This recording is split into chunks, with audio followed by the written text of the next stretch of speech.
Hoy lunes, en Noticias en Flash. La opinión de Juan José Rodríguez Prats. Aquí está el licenciado Rodríguez Prats. Vamos a platicar con él, a escuchar su comentario. Me decía una idea ahí que me puso a pensar y, como dicen, me puso los pelos de punta. ¿Cómo está, licenciado? Bienvenido, buenas tardes. Pues muchas gracias, Hugo. Mira, tú sabes que yo ando con el horario invertido. Pues dada mi edad, duermo poco, me acuesto muy temprano y me levanto en la madrugada. Y ya por rutina me preparo para ver las noticias. Entonces leo un poco antes poesía, escucho música y me empiezo a deprimir escuchando y viendo las noticias. Hoy, por ejemplo, temprano, ver la ceremonia de la liberación de Auschwitz en 1945 y entrevistaron a 3 ancianos que de niños allí estuvieron. Si eso fue en el 45, pues ellos nacieron allá por el 40, o sea que tienen más de 90 años. Y una mujer dijo una frase que me dejó sumamente triste. Dice, mire, yo después de lo que viví decidí no tener hijos para que no vivieran lo que yo pasé. Me dolió, pero a su vez me hizo arribar a una reflexión de lo peligroso para todo ser humano que pueda ser sujeto de la represión del Estado. La represión del Estado es la fuerza más brutal, más fría, más despiadada y que más daño ha hecho. Y desafortunadamente, Hugo, pues estamos en una posición sumamente peligrosa. Empiezas a ver noticias, lo que está pasando en Israel, en Palestina, Ucrania y Rusia.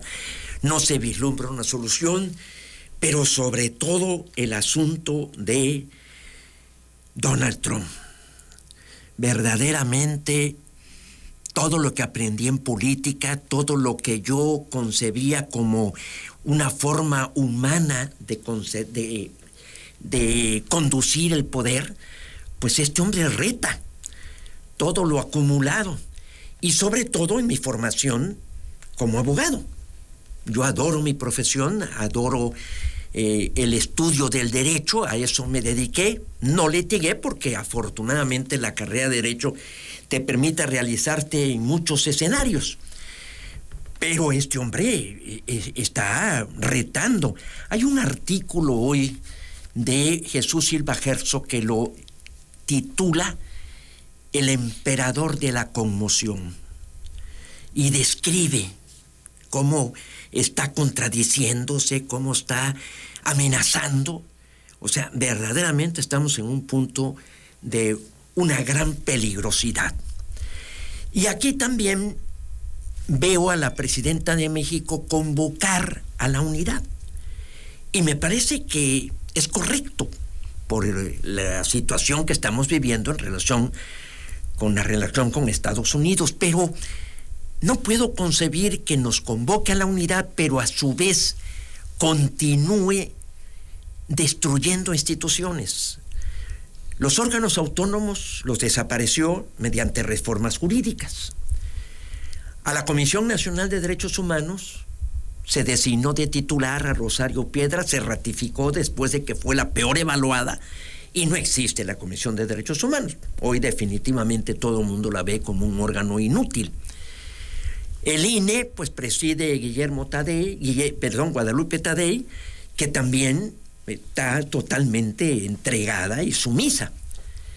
Pero lo que más preocupa es el Tribunal Electoral, porque este órgano es importante, no está con todos sus miembros, porque 2 de sus miembros fueron vetados cuando ya el Senado los había aprobado por el presidente López Obrador, por más que la Suprema Corte le ordenó al Senado vía amparos y el Senado no acató y no se designaron 2. Entonces sesiona con 5, de los cuales 3 han aprobado, pero verdaderos absurdos, verdaderos atropellos a la ley. a la ley, empezando por la Constitución misma, la forma en que integraron la Cámara de Diputados y la Cámara de Senadores, y ahora esta decisión que ya fue aprobada. Yo cuando la vi, que la presidenta Mónica Soto iba a ordenarle al comité del Senado que asumiera las atribuciones del Comité del Poder Judicial para evaluar a los posibles candidatos en esa burda elección que va a destruir al Poder Judicial, pues en realidad me dio pánico.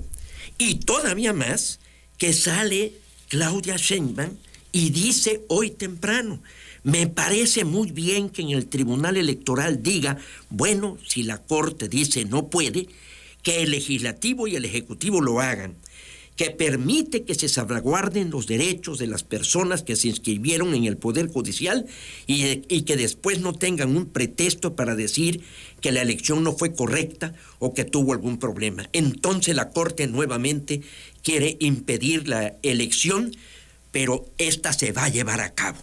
Se va a llevar a cabo, ¿por qué? Porque ella lo dice. Se está metiendo en un terreno jurídico, en un terreno que no tiene las atribuciones para tomar decisiones.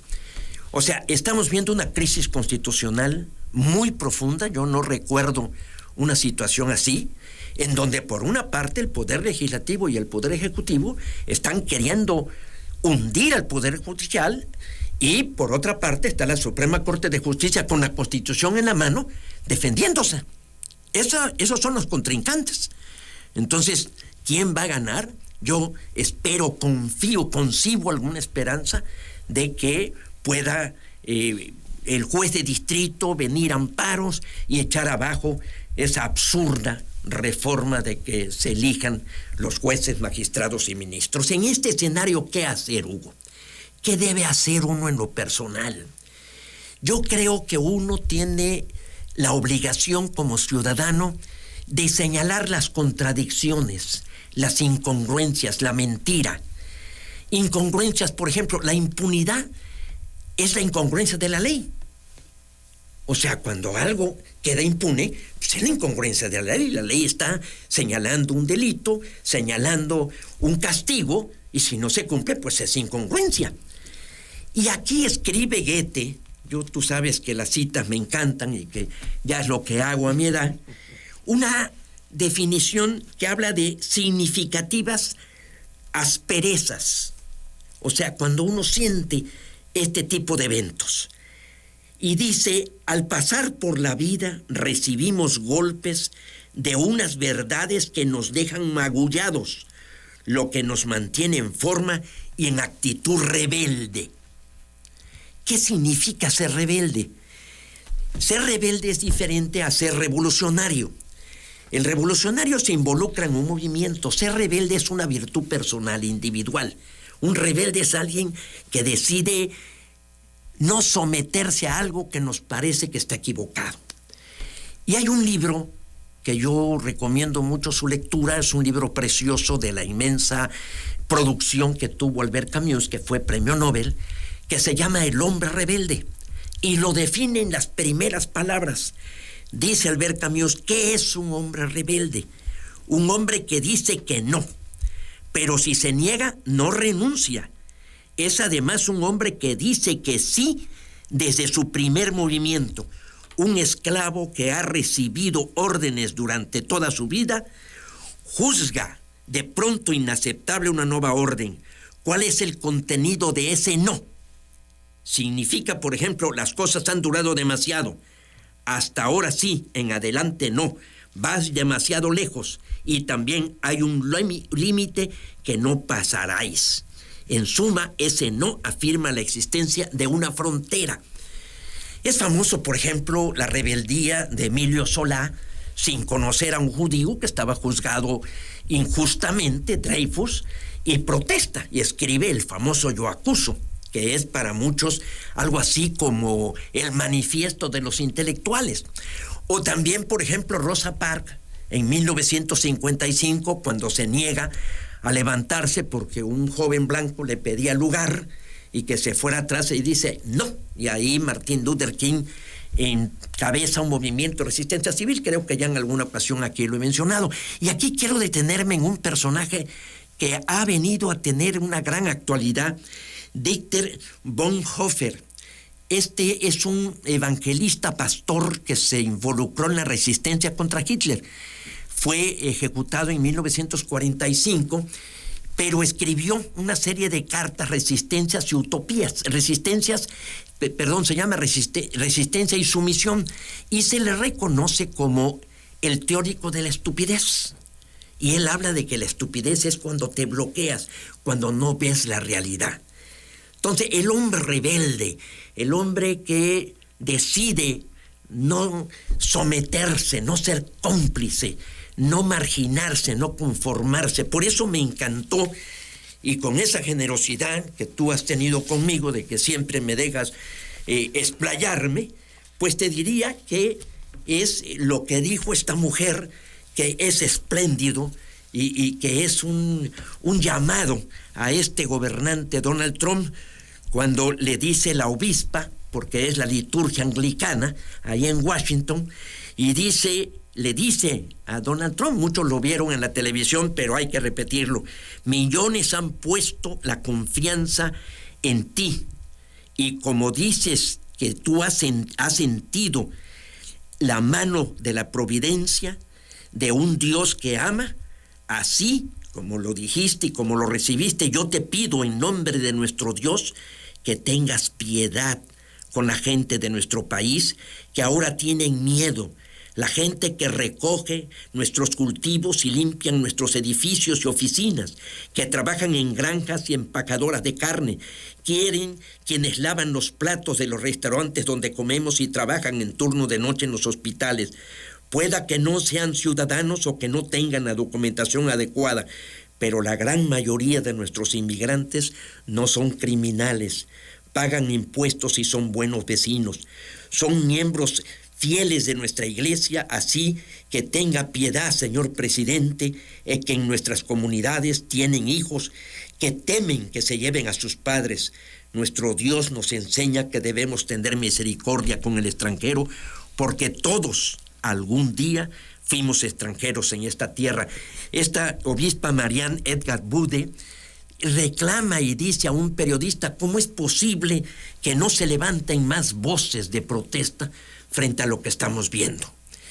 Y esto creo que es fundamental para que entendamos la responsabilidad del gobernante. Y por último, un comentario en relación a la manifestación que hubo aquí en el apoyo al señor gobernador. Me parece que son actos totalmente obsoletos, anacrónicos, que ya no corresponden a una nueva política, y sobre todo cuando dicen que fue para contrarrestar esta crisis heredada de la corrupción y la ambición política. Pues sinceramente a mí me inquieta, porque si vemos, pues yo creo que no hay ningún político mexicano, ningún gobernante mexicano que haya tenido tanta influencia y tanto peso en un periodo tan largo como es el caso de Andrés Manuel López Obrador. O sea, Andrés Manuel López Obrador desde el 88 ha venido teniendo una influencia, y en los últimos 18 años, o sea, partiendo del gobierno de Arturo Núñez, del gobierno de Adán y de Carlos Manuel y el gobierno de Javier May, pues su influencia es definitiva. Entonces, ¿a quién están culpando? ¿De quién están heredando? Se están heredando de Andrés Manuel. Entonces, se están dando un balazo en el pie.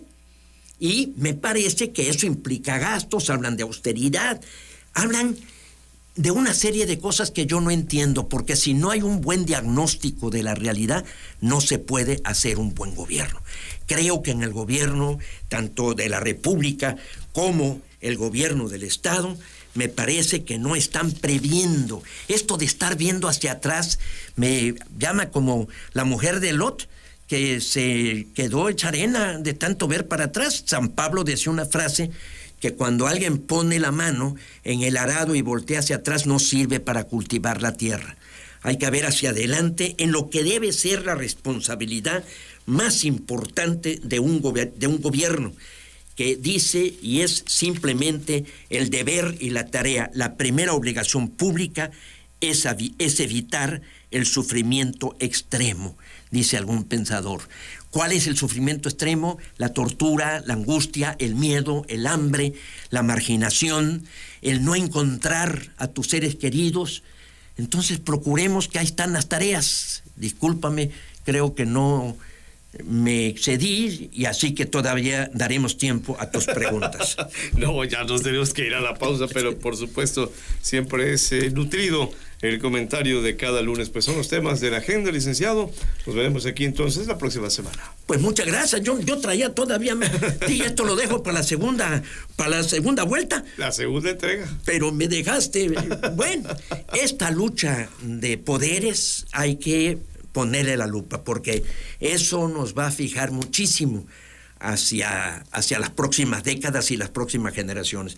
Yo sí deseo que Norma Piña y Juan Luis González Carrasco, Carrancá, ¿no es? Carrasco Carrancá, y bueno, está Samuel Lainez y está Alfredo Gutiérrez, que le dieron y le turnaron para que haga el expediente, para que presente el proyecto del asunto de cómo se va a resolver. Yo creo que hay que estar muy pendiente, porque yo sí tengo fe que ahí se detenga definitivamente esta aberración, este absurdo de algo que sería fatal para el Poder Judicial, como lo fue para la Comisión de Derechos Humanos o los órganos autónomos, porque lo estamos viendo, no es algo que estemos imaginando. Muchas gracias, Hugo. Y que por cierto ya está cada vez más cerca la elección judicial, con todo y todo. Licenciado.